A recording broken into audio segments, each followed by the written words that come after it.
Summary हरे राम रे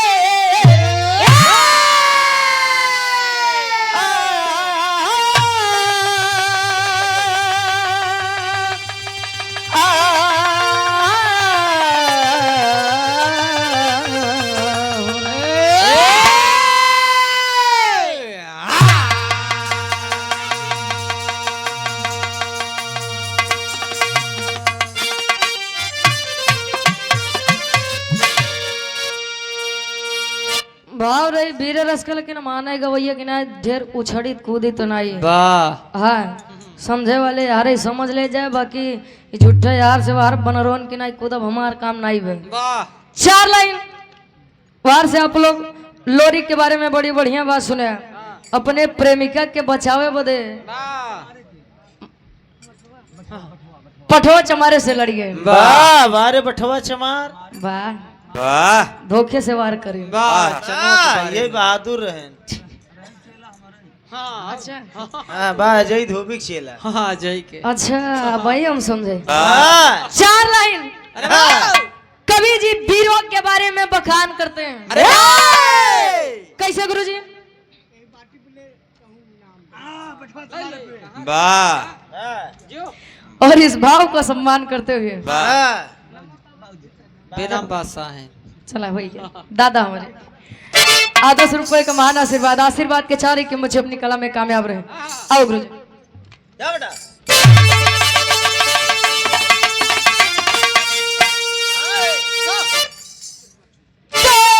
अरे वाह जंग जोहर का बजता बिगुल जंग में तो रंग लाती थी लोरी की थी जब जवानी रक्त की बूंद में खून है खून का तो लोरी के लइका अभोरी की कहानी अरे की छाती पर गर्जन करे सर्वदा बोला या भोरी मां क्यों न पिंडदान हुआ मजरी कहे गुलामी न मंजूर मुझको करे हती अदा जो भी बलवान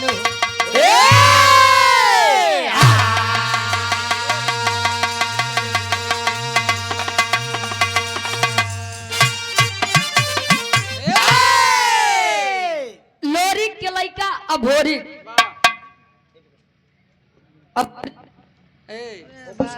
उसको ना पकड़ो हेलो बिना पकड़े नहीं अभोरी लोरी इस संसार को छोड़ के चले गए वाह लोरी गए तो हाँ हो कहा गया है आया है सो जाएगा राजा रंग फकीर अरे कोई विमान पे चढ़ चला कोई बंधा जात जंजीर जो आया है उसे जाना है चाहे 4 दिन आगे अच्छा 4 दिन पाछे आइए रहे न क्यों वाह बस घमंडे झूठे ही है वाह हाँ कि जो नहीं कुल हम ही वाह लोरी का बेटा अभोरी बाल्यावस्था जब पार हुआ किशोरावस्था यानी जवानी जब आए वाह तब दुर्गा माई के बड़ा पूजा आराधना विनती करे ओह आवाहन करे अरे लेकिन माई दुर्गा प्रसन्न न हुए खुश होबे न करे वाह तब लोरी विचार करत बा सोचत बा एक लाइन गजल के भाव बा अभोरी विचार करत बा एक लाइन गीत लगत बा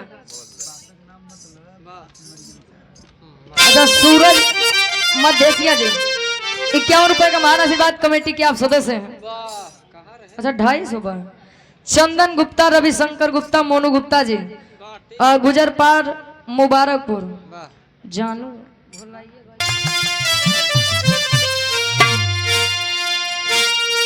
अरे काबे में अरे काबे में तेरा जलवा काशी में नजारा है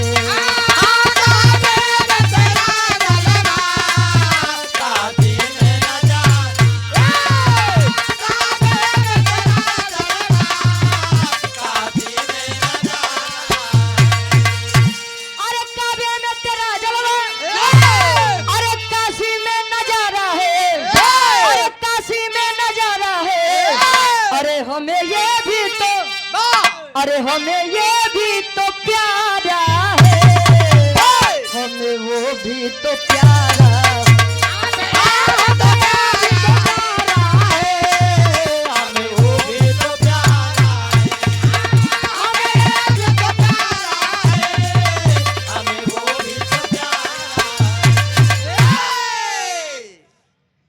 नवजीवन हॉस्पिटल। अरे गीदड़ की, अरे गीदड़ की टोली में आकर शेर आकर दहाड़ा, गीदड़ की टोली में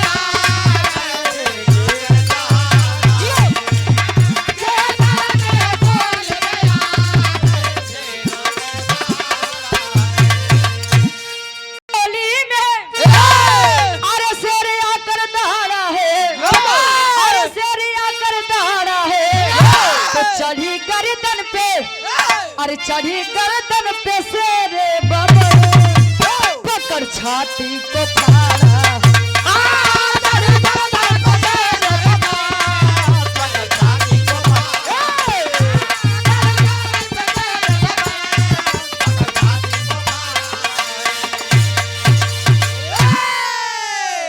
चंदन गुप्ता जी रविशंकर। गीदड़ की टोली में शेर आकर दहाड़ा है का भैया? हाँ हम बिरहा गाई थी, शायरी बाहर से सुन लो। एक बात जान लीजिए, कभी भी जो असली मर्द के पानी होते हैं ये खरीदे नहीं मिलत, खून में होता है। जो अगर सोच ले कि बगावत करना है और इतिहास सदैव बगावत करने वालों का गाया जाता है, नहीं तो मेहरारू के पीछे तू चला जाए हाँ तो हर क्यों इतिहास गए। आज के समय में जानता सबसे बड़ी दिक्कत तो यही बा, दो रोटी बढ़िया से पाई जाए, बढ़िया से पहिरे के पाई जाए, होकर बाद हम संतन से का पड़ी, बारे हम लंठन से का पड़ी, संतन कहे यार भैया कहे हम संतन से का पड़ी, अरे तो का नहीं पड़ी उनका नहीं पड़ी तो देश दुनिया जाए कहाँ। बाढ़ में बिरहा के कहानी का शुरुआत यहीं से कैसे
दे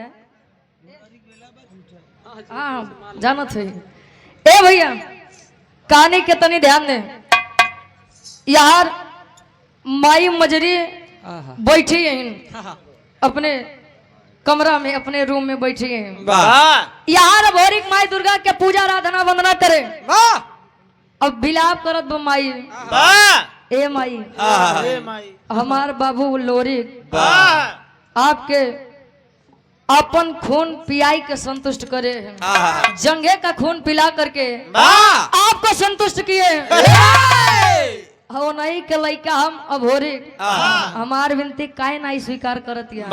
माई हो माँ दुर्गा जब आई उन्होंने अपनी चिंता व्यक्त किया, कहे बेटवा अभोरी मैं क्या प्रसन्न हूँ, तुम्हारे पिता लोरी मेरी पूजा आराधना वंदना करते थे, लेकिन आज भी उनकी आत्मा को शांति नहीं मिली है। वाह उनकी आत्मा भटक रही है। कहन काहे बदे कहन आज तक उनकर पिंडदान नहीं भबा। वाह इतनी बतिया जब अभोरिक सुने तो आई के माई मजरी से पूछत बा माई ए माई आखिर बाबूजी के पिंडदान काहे नहीं भा का या गड़गौरा में कोनो वीर नहीं रहन का। मजरी बतावत है बेटवा वीर तो इतना है कि जेका चाहिए वही के भेज के हम पिंडदान करवाई ली। लेकिन तोहार बाबू वीर थे, वीर योद्धा थे, समर में सभी को पीछे कर देते थे लेकिन खुद के आसान पे कभी आँच नहीं आने देते थे। कहीं तब कहीं सुना पिपरी के राजा केहू भी पिंडदान करे जाता तो पहले उसे युद्ध करा। युद्ध अगर जितबा तो वही पिंडदान होई नहीं था नहीं होई। इतनी बतिया जब अभोरिक सुने आखिर वीर तो रहबो भाई जवान था। लड़कवन के जब जवानी तनी आवत है ना खुराफा सुझबई करे। हाँ यार अभोरिक अपने माई मजरी से कहा बक्का कहे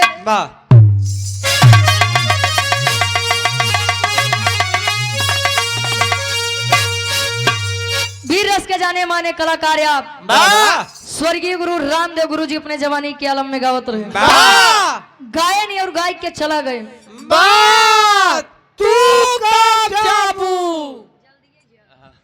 ए भैया गुरु जी का मैं कैसे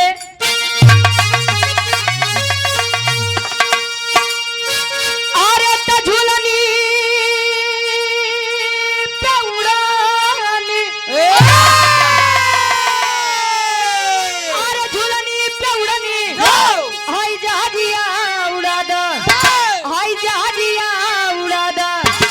हमार भाई जे बड़ा जहीरा चढ़ा दो हमारे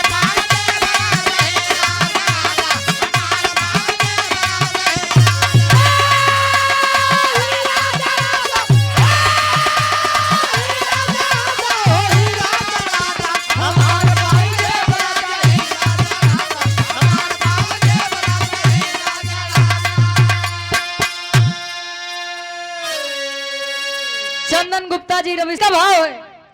अभोरी अपने माई मजरी से कहा बका कहे अरे बिरताई क्या मारे अरे बिरताई क्या मरे हाय तिलकिया लगावा हाय तिलकिया लगावा हमार माई हमके रण में पठावा।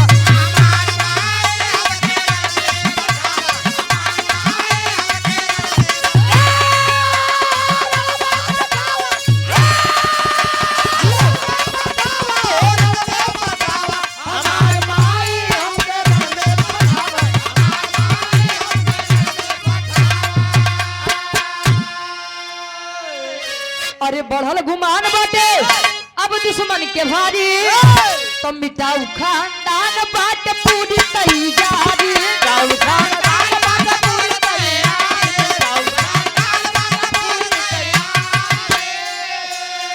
अरे ममता के प्रीतिया अरे ममता के प्रीतिया अरे मन में जगावा अरे मन में जगावा हमार माई हमके रण में पठावा।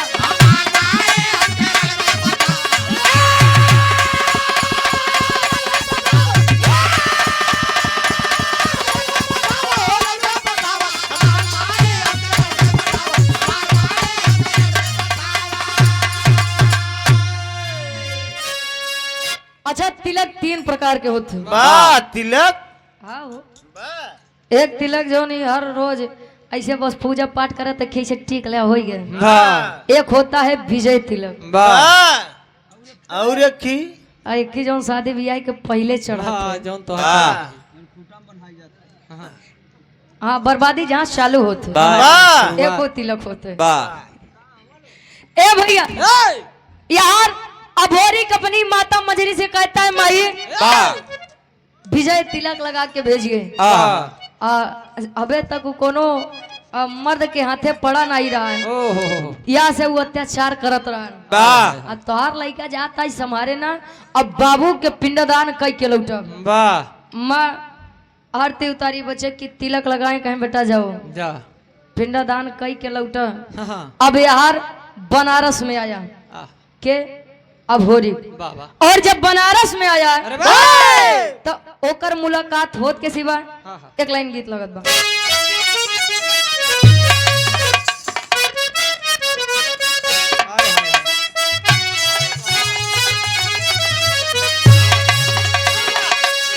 दुल्ही कहे अबे बाहर से सुनबे भैया कि कम उम्र में अगर शादी ब्याह हो जाए, वाह हाँ भैया हाँ। तो बड़ी दिक्कत होते है। वाह पता कैसे चलिए नहीं हाँ अब वो कब नहीं जान सकते ना। वाह ए भैया ए! पहले के समय में लागे दुल्हा 23 साल 24 साल 25 साल के बाद दुल्ही बेचारी यहाँ कहती 10 से 12 साल के बाद। वाह वह समय ते अंतर नहीं देखत रहे ना, 2 साल 3 साल ये अंतर होत बा। वाह हम बानी 17 वाला हूँ 23 साल के। वाह अब भौजी रे जवानिये रख के खतरे में डाल के वाह बारे आज के जमाना है। वाह दुल्ही के शादी बा तो पहले गवन शादी के कुछ दिन बाद जाए, वाह 5 साल 7 साल। अब तुम लोग जान सकत है, हम तो सुने यही आया तब यह होत बा तुरंते विदाई जाए अब अपने घरे दुघरे। वाह माई बाबू परेशान रहते ना, का करबा। दुल्हिया बतावे कैसे कहीं लागत भाई अब जाई पड़ी, वाह बतावे।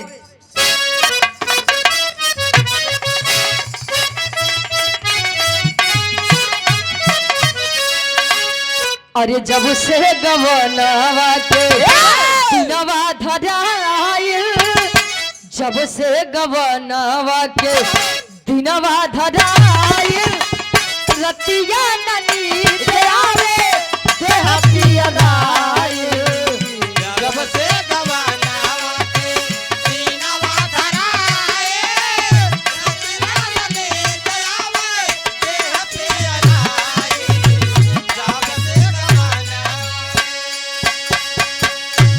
लेकिन ध्यान देंगे अभोरी निकला है अपने राजधानी से और पहुंचा कहा,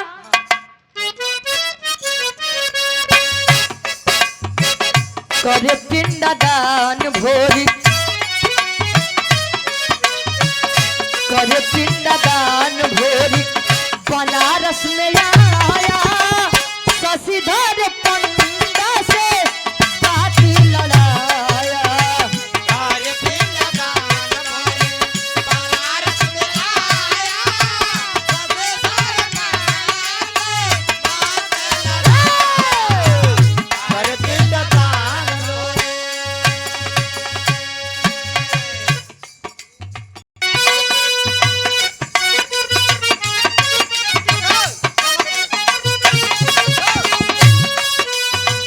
कहे पंड पहिले पिंड दान करिया राजा, कहे पंड पहिले पिंड दान करिया राजा, कहे पंड पहिले पिंड दान करिया राजा। जबरदस्ती करबो बच्चा रण में मार जाबा, जबरदस्ती करबो बच्चा रण में मार जाबा, जबरदस्ती करबो बच्चा रण में मार जाबा। कहे सुन के वचन भोरी,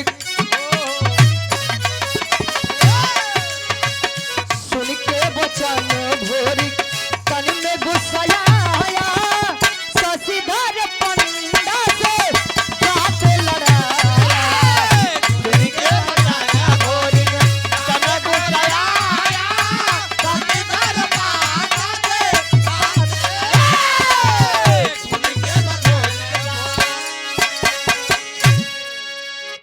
मुलाकात बनारस में शशिधर पंडा से हुई। शशिधर पंडा से कहे कहे पिंडदान करना है, वाह कहे केकर कहे हमरे बाबू लोरी के, वाह कहे तू के कहे मुनकर लड़किया भोरी, वाह कहे भोरी खोआ चाहे लोरी खोआ है। वाह अच्छा ही क्यों होया, ए! लेकिन पिपरी के राजा सुरपति हाँ आज जब ले आई के पिंडदान यहाँ न कह दिए हैं, वाह और करे बाद केहू पिंडदान करे ना आई तो केहू करी उरी ना ना। जब इतनी बतिया एक वीर के सामने उस शशिधर पंडा कहे तबले तलवार खींच के गर्दन पर लगा दिया। तेरी माई कहे बोल पिंडदान करवोगे कि न करवोगे। हमारे आगे चुनौती देते हैं। वाह वीर चुनौती सदैव स्वीकार करते हैं वाह और वीर सदैव सामने से व्यवहार करते हैं ना कि हाँ, पीछे से पीछे से व्यवहार करो थे। वाह मऊगा कहते भड़ुआ हीरालाल सोनकर जी गार्जियन जी इस भाव को समझते हुए 51 रुपए का महान आशीर्वाद के चाह रही।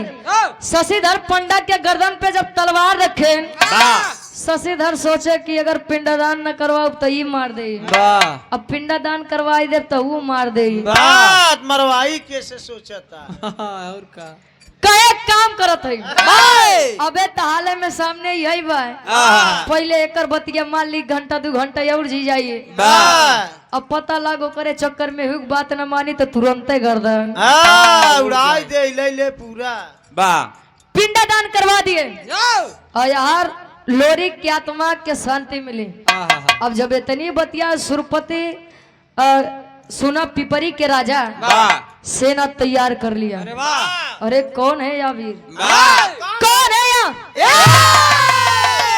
हमरे राज्य हमरे साम्राज्य में आई कि हम वहीं से धोखा गद्दारी गद्दारी कर बे तेरी चल दिया सुरपति। तेरी के भाव में कवि जी लिखते हैं कैसे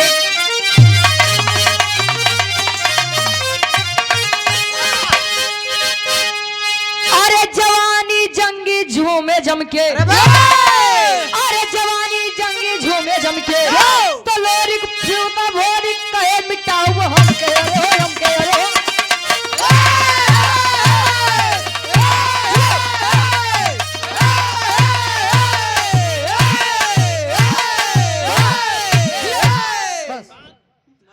जवानी जंगी झूमे जमके तो लोरिक पूत अभोरिक मिटाऊ हम के मतलब घमंड।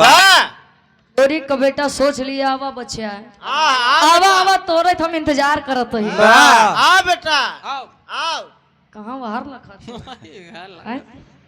अच्छा हम कहानी बता दे तो तू अपन साधत है ए भैया अभोरिक इंतजार करत बाबू यार सुरपति के सेना बढ़िया हुए तलवार उलवार लिए एकदम तैयार तैनात बा कि कैसे कल लोरिका का मारब जरूर का करी हमार गलती ना भगुर दे लोरिक लोरिक के लड़किया भोरिक एक लाइन बिठा के आखिरी गीत लगत बा। अब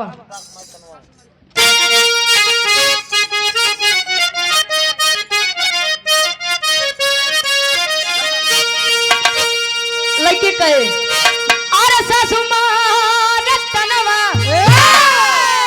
अरे सासू मार तनवा हई ना नदिया मार तनवा रे तनवा आई हो मारे तनवा हई हो मारे ना त हमरे भैयन के सरवा तनवा आई हो मारे हमरे भैया के सरवा तनवा आई हो मारे हमारे भाई लेकिन अरे लोरी के पुतवा घर जा अरे लोरी के पुतवा घर जा अरे पीरे बाला धनवा रणवा हमके मरना जनवा अरे के सतीता झंडे मरे धनवा जनवा अरे के मरना पूरा जाके बाजा धनवा धनवा अरे के बाजा पूरा जाके बाजा धनवा धनवा अरे के बाजा लोरी के पुतवा घर जा वीर बलवनवा जनवा अरे के मरबे ना अकूदा जंगे मैदानवा जनवा अरे के मरबे ना। सुरपति आ गया पिपरी की पूरी सेना आ गई अब युद्ध होत बा लेकिन जौने तरफ ही भोरी तलवार साधे 100-150 आदमी तो एक दान भैया जब उआपन दाव चलावे तब अब अभोरी के डर से कितना जने था क्यों बढ़िया से छिप जाते हैं अरे यार कैसो जान जाए कि मरा हुआ छोड़ देते हैं। अब धीरे धीरे करत करत जब सुरपति के पास पहुंचा वही जब गिरेबान में हाथ डाले यानी कॉलर पे पकड़ा और नीचे खींच लिया। हाँ कहीं आवा सरऊ तो ही कितना दिन से लगा रहे। वाह वाह अब यार पराजित कर दिया वाह कौन? अभोरिक पिपरी के राजा सुरपति को मुहिम में करिखा पोताई के वाह बढ़िया गधा पे बैठाई के बनारस के ऐसा कोनो एरिया नहीं रहा जहाँ घुमाए न हो। वाह चला मम्मा घूम ले। धोबी घाट छोड़ के अब जब घुमाया बैठा शशिधर पंडा भोरी हाँ अभोरी वाह और पिपरी के राजा सुरपति बैठे हैं और तब ले उनकर बिटिया केवलापति जब इतनी खबर पाए कि अभोरी आया और मेरे पिताजी की इतनी घनघोर बेइज्जती कर दिया है तो बर्दाश्त नहीं बा। और केवलापतिया जवान रही अभोरी के बिरदाई के ऊपर पहले से प्रसन्न रही, मोहित रही मतलब अंदर ही अंदर प्रेम करती थी। कहे नहीं आज चल के देख लेते आखिर अभोरी कहेन के आए सारी बात जब शशिधर पंडा बताइन क्यों नहीं है ना भोरी जे तोरे बाबू को मारे तोरे बाबू को मारे अरे निकुरा की चना चबवाई दे ओ नहीं है केवलापतिया एक नंबर के जादूगरनी रही है। अब अपन दिमाग लगाओ बा कैसे पापड़ के भाव में कभी जी संकेत करत अरे आई केवलापतिया बन अरे हसीना जीना मुश्किल बा अरे आई केवलापतिया बन अरे हसीना जीना मुश्किल बा बाप के इज्जत भोरी काहे छीना जीना मुश्किल बा बाप के इज्जत भोरी काहे बाप के इज्जत भोरी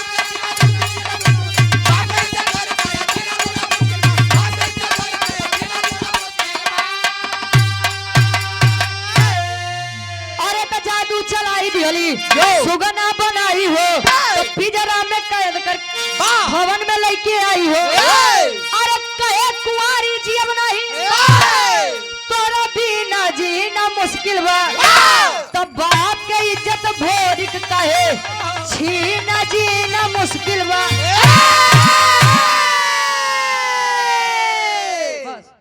केवलापतिया जब आयल भोरिक बैठा है तो अपने जादू से भोरिक अभोरी के सुगना बनाई ले और सुगना बनाई के रजेऊ चले सुगना बनाई के पिजड़ा में कैद करके पिपरी फिर से वापस आई। दिन में तो सुगना रहा लेकिन रात में वो फिर से ओकर वही के रूप में कर दे मर्द के रूप में चला सो है जबरदस्ती प्रेम करे के चाहे लेकिन जान ल जबरदस्ती प्रेम नहीं होता और जीवन में प्रेम एक ही बार होता है जौनी रोज रोज होत बा एक काजे अंत जाना था लव यही लव में सब हो गया लेकिन के सुधर ही वाला है नहीं बा सुधरन 3 जने अगर के हो आशा राम राम रहीम नारायण साईं चौथा नंबर तो रही बा चलाना करते रहे पहले ए भैया हाँ तो जब से वो लोग जेल में गए ना तब से हारमोनियम बजावे लगे। ए भैया समझे जावा करा महाराज बतावे हम का जाई थी बताए तू का देत है जाई दे यार राती में जब उनकर रूप वापस कर दे यानी मर्द के रूप वापस कर दे तो जबरन प्रेम करे चाहे लेकिन भोरे कहे ना ना डार्लिंग मैं नहीं करूंगा अंग्रेजी सिखावे तू करे है। ए भैया कहे ये मेरी शान के खिलाफ है मैं ऐसे प्रेम नहीं कर सकता। ऐसे प्रेम भड़ुआ लोग करते हैं। क्या बात है। धीरे धीरे जब केवलापतिया एकदम थक गए हार गए कहे लागत भाई करे बुद्धि न हुई यार माई मजरी के अपने लड़का के चिंता होत बा आखिर इतना समय बीत गया हमार बाबू हमार लड़का बा कहाँ दुई वीर का भेजिस देवराई और चंदाई दो जने का भेजिस और दोनों वीर पता करत करत पहुंचन कहाँ आल्हा के भाव में कवि जी प्रमाण देते हैं।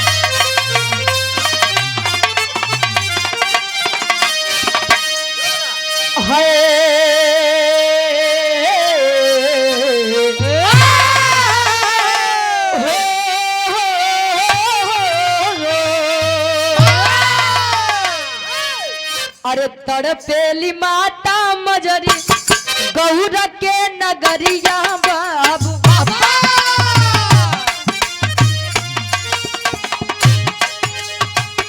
देवराई चन राई के दिहाली पाता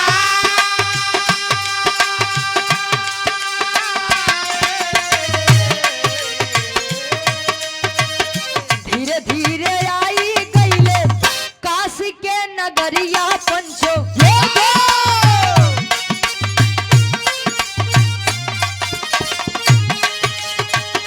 शशिधर पंडा सब गईले भेटा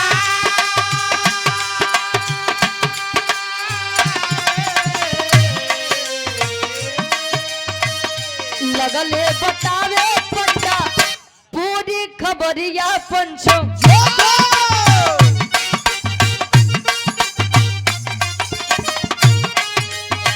केवल पतिया सुगना दे भोरिक के बाना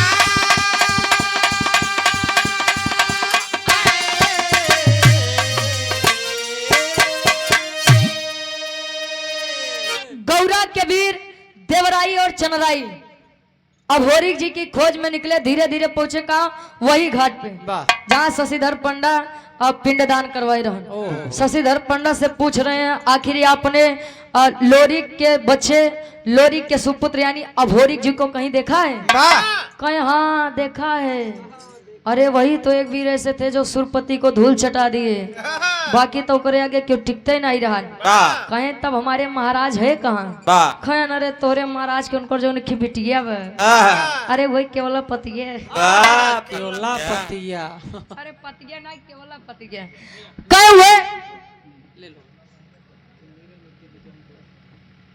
मीरा मूर्ति जी के कोरस वाले मीरा मूर्ति जी के कोरस वाले और आप विरहा जगत की बहुत ही सुंदर गायिका बहुत ही होनहार गायिका जाबाज गायिका भैया जहाँ तक विरहा जगत है वहां तक उनका नाम है बड़ी बहन आप मीरा मूर्ति जी के आप के साथ आप कोरस करते हैं गार्जियन जी के द्वारा सुंदर पुष्पंखुड़ियों में हुआ हार ढेर सारा हमारा पुरस्कार चरणों में कोट कोट नमन है आशीर्वाद के चाह रहे कहे उनकर जो एक बिटिया बा केवला पतिया अपने जादू से अभोरी के सुगना बनाई के अपने राज्य में लेके गए इतनी बतिया जब देवराई और चंद्राई सुने तो उनके लगे एक जनी जमुनी माता रहे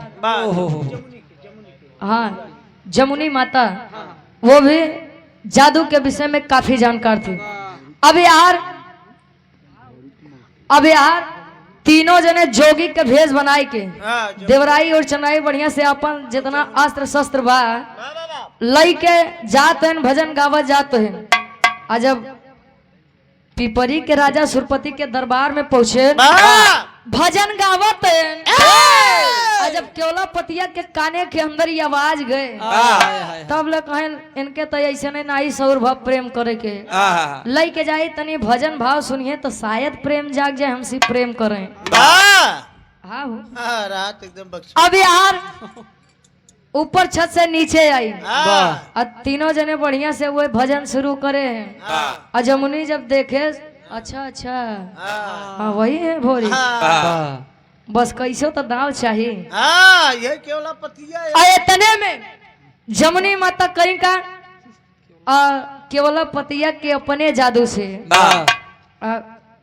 घोड़ी बनाए दी घोड़ी अरे गधा ही ले ले फक जब अपने जादू से बनाई यानी स्त्री रूप उसका पूरा परिवर्तन यार अपने जादू से पुनः सुगना रूपी भोरी के फिर से पुरुष रूपी बनाई है जब इतनी बतिया बनाई दिए ते आज सुरपति के शर्म लागत बा मतलब सर में आ रही है कि अरे यार अरे ओके बिटिया घोड़ी होगी इतनी बतिया होते बाद तब ले अभोरिक जी तलवार निकाल के सुरपति के गर्दन पे रखे जब सुरपति के गर्दन पर रखे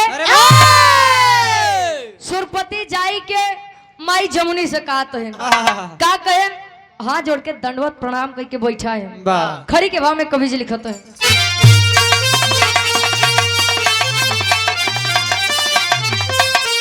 अरे माने गलती अपन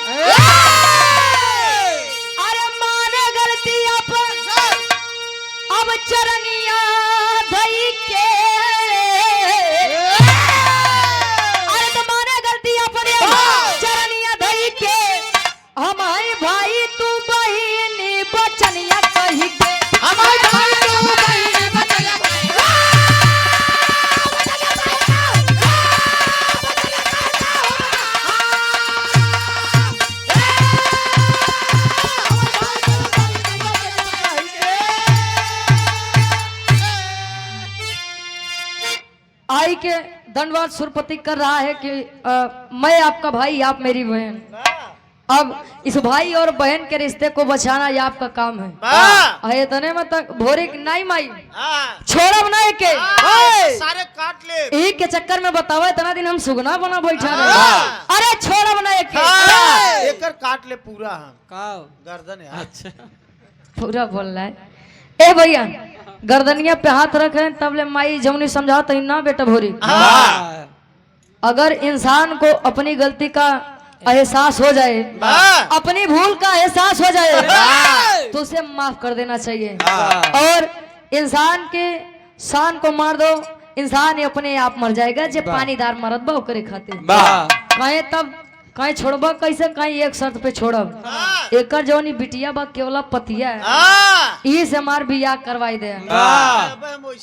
अब राजा सुरपति कहे न रे बियाह तम करवाई दे, लेकिन हमार बिटिया वे देखा ता गदही के रूप में बनी हुई कहे पहले ओकर ठीक करत तब तो बियाह करवाई। माई जमुनी जी फिर से अपने जादू से ओका पहले जैसे करी। अब हवा का आखिरी भाव। अरे केवल पतिया भोरी के हो गईले शादी, तो शिव भोरी के पैदा भइले पथरी मिली जा।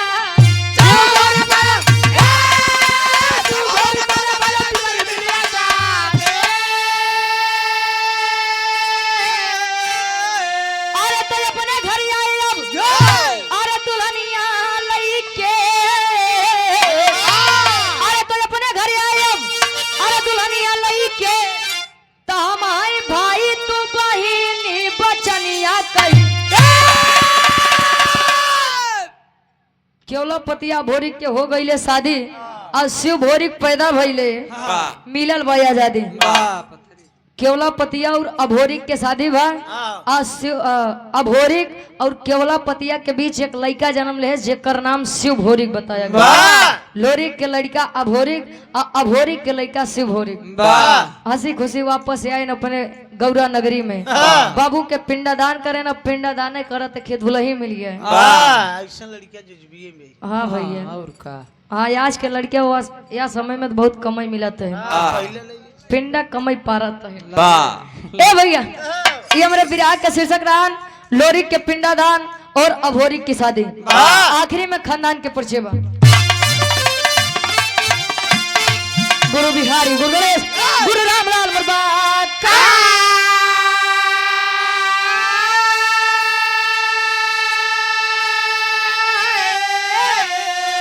अरे स्वर्ग में चंद्रिका कवि बच्चन का विजय पताका।